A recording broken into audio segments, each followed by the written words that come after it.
So I know many of you may be afraid that this review may contain spoilers for this movie, and all I can say to that is, nope.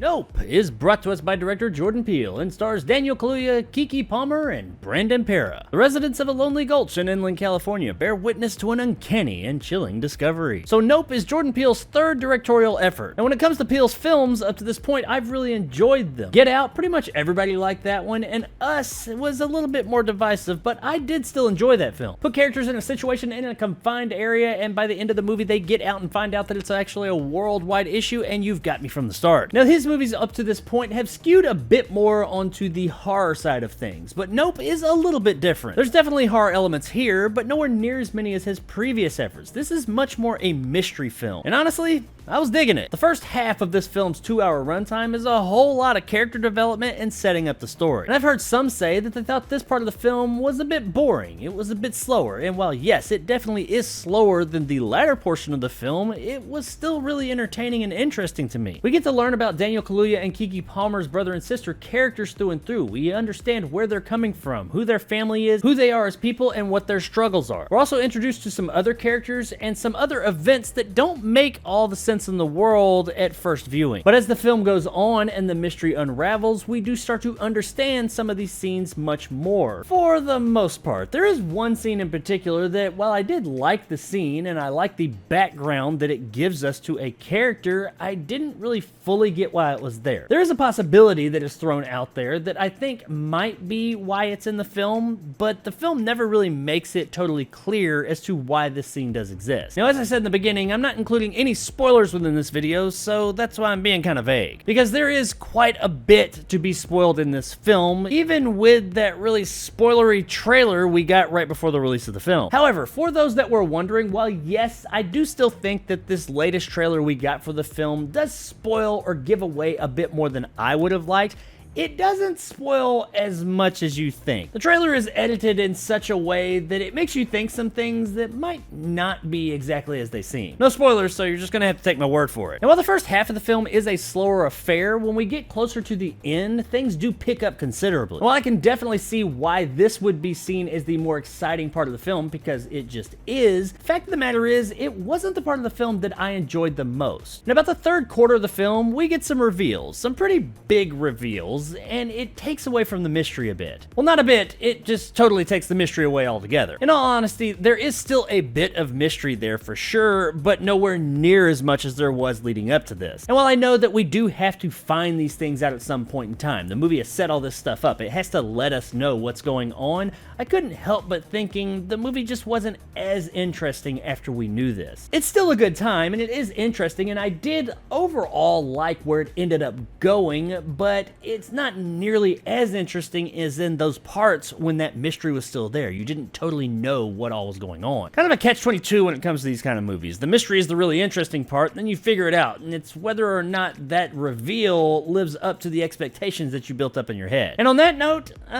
kinda, yeah, I guess. It did supersede some of the expectations I had, especially based on the trailers they put out, but I wouldn't say it like blew me away. I still enjoyed the film, had a good time with it, but the end of this movie did not have nearly the impact that Peele's previous two efforts did. So if you come into this thing expecting some big reveals like you got in those films, you might want to temper those expectations a bit. There are reveals, for sure. We figure some stuff out. Some things come to light and they are big, and things are more or less explained, but that's not quite as big as those previous ones. That being said, the very ending of the film, I do have some questions about. There are some events that take place at the end of this film that I'm just kind of left wondering what exactly the fuck is going on here. I mean, I get overall what's happening. It's not like I was confused by the end of the movie, but there are some things that transpire that I didn't feel like ever got any type of explanation. I don't need my hand to be held,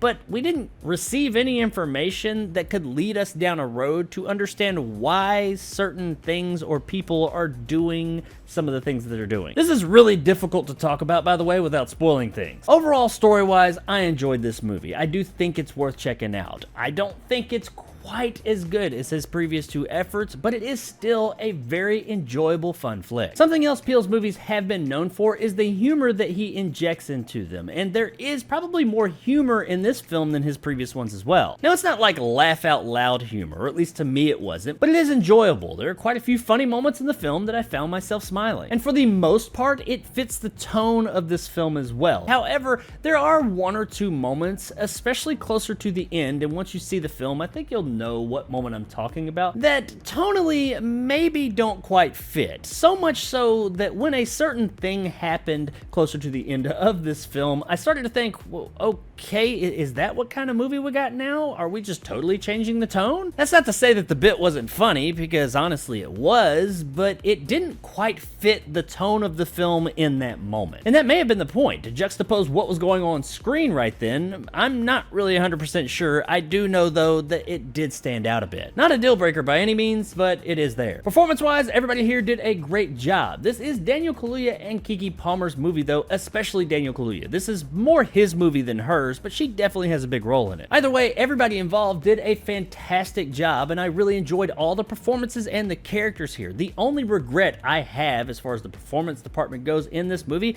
is that the always awesomely amazing Keith David didn't get more screen time. But little screen time or not, anytime a movie has Keith David in it, I am definitely going to be there to watch it. Effects-wise, the movie is looking good too, with the exception of one effect, which I'll vaguely talk about in just a minute. But overall, everything looks really good here. However, there is one thing that shows up in the movie. It is an organic creature. That's all I can say without ruining anything. And when we first see this thing, it's fine. It actually looks really good. But upon seeing it for a second time later in the film, it doesn't quite match up. It's not terrible by any means, and maybe we're just used to these multi-billion-dollar effects at this point, and that's why we're critiquing every little thing. But it did stand out. As it was there and this effect was happening, I definitely was looking at it and saying, that's definitely not real. It's still better than anything I can pull off of my computer, so hey, I commend them there. Overall, the effects, they're really good and sell the illusion. Guys, Nope was a good time overall. It has really interesting characters and great performances. The effects overall sell the illusion, and the story, while it does work best while the mystery is still intact, even after that, is still a fun, entertaining ride that is absolutely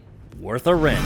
All he wanted was this. I have to return some videotape. If you like mystery and you liked Peele's previous efforts, then definitely check this one out. I think you're having a really good time with it. So there it is, guys, my review of Nope. I love that name. If you enjoyed and want more content like this, hit that subscribe button and help my little channel grow. If you want to help out the channel, check out my Patreon in the description below and become a jarhead and get some of the awesome benefits that go along with that, like these guys. And possibly check out my top tier and become a bad motherfucker like my man Silverlock and Marge G. If you liked what I had to say, give me a like. If not, let me know in the comments below why. And as always, stay sexy, Pasadena.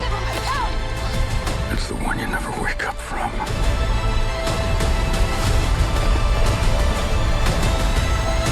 So yeah, this review was really hard to do and not spoil anything, and I definitely didn't want to and don't want to spoil anything right now about this movie, because that is its biggest strength, going in not knowing what all's going on and learning it, the mystery of it all. That's the best part of the flick. However, if you have seen the movie or you just don't give a fuck about spoilers, then check out my spoiler review that will be coming out tomorrow on my show, The Almost Awesome Show. Once that video goes live, I'll put it somewhere up in here, wherever it ends up, whenever. So yeah, check that out to have all things spoilery spoiled. Master of the vernacular there.